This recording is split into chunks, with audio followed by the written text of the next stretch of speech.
Hello students, let's see the question. So the question is respiration is पूछा गया कि इनमें से कौन सा करेक्ट है regarding respiration.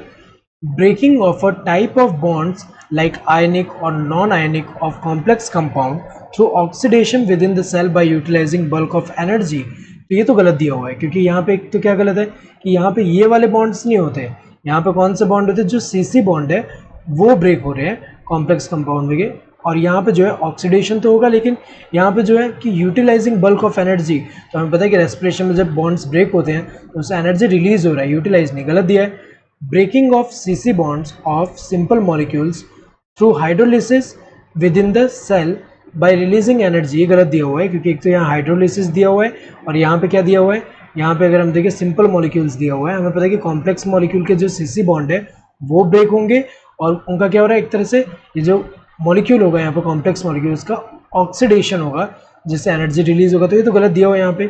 Breaking of CC bonds of complex molecules through oxidation within the cell to release a considerable amount of energy, ये correct है। यहाँ पे कॉम्प्लेक्स मॉलिक्यूल का जो सीसी बॉन्ड है वो ब्रेक हो रहा है जिससे एनर्जी जो रिलीज हो रहा है यहाँ पे, और ये क्या है यहाँ पे ऑक्सीडेशन, उसका ऑक्सीडेशन हो रहा है और यहाँ पे एनर्जी रिलीज हो रहा है। ये करेक्ट है रेस्पिरेशन का।